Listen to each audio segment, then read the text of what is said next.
تا حالا شده نصف شب تصمیمی بگیری که صبحش با خودت بگی من دقیقاً چه فکری پیش خودم کردم؟ یه پیام که نباید میفرستادی، یه خرید که لازم نبوده، یه دعوایی که اصلا میشد شروع نشه. امشب قراره بفهمیم چرا مغز انسان درست وقتی خسته است و باید استراحت کنه میره سراغ بدترین تصمیم‌های ممکن. چی بین شب و صبح عوض میشه؟ مغز ما در طول روز بیوقفه تصمیم میگیره، نه فقط تصمیم‌های بزرگ بلکه صدها انتخاب ریسک دیده نمیشن. کنترل احساس، تحمل استرس، نگفتن، خودداری. مرکز اصلی این کنترل ها قشر پیشانی مغزه، همون بخشی که مسئول منطق، آینده نگری و مهارت کانه هاست. اما وقتی شب میرسه این سیستم کنترلی خسته است، تحلیل کنتره و خطای شناختی بیشتره. اسم این وضعیت خستگی تصمیمه. یعنی مغز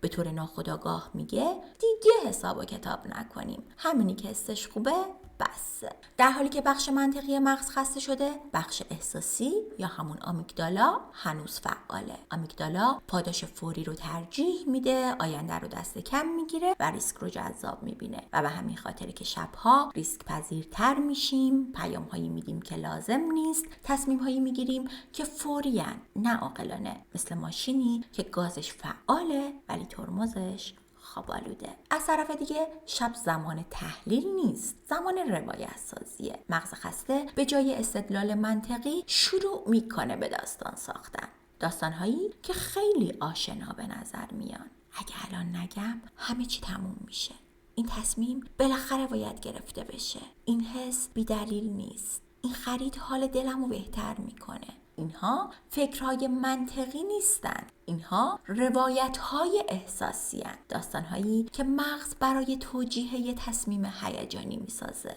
مغز خسته عاشق داستانه، چون داستان انرژی کمتری از فکر منطقی میگیره. اما چرا صبح همه چی فرو میریزه؟ چون خواب فقط استراحت نیست، باز تنظیم مغز. در طول خواب استرس عصبی کاهش پیدا میکنه، ارتباطهای مغزی دوباره تنظیم میشن و هیجان از محتوا جدا میشه. صبح که بیدار میشی هنوز همون فکر وجود داره، اما بدون بار احساسی دیشب. اینجاست که قشر پیشانی دوباره کنترل رو در دست میگیره و مغز میگه باشه حالا منطقی نگاه کنیم و در نتیجه تصمیم دیشب اغراق‌آمیز، دراماتیک یا حتی ساده لوحانه به نظر میاد و این چرخه تکرار میشه. پس چیکار کنیم؟ قرار نیست شبها فکر نکنیم، ولی یه قانون طلایی هست، یه قانون ساده اما نجات بخش. تصمیم مهم شب گرفته نشه. احساس شدیده بخواب، پیام حساسه بنویس نفرست،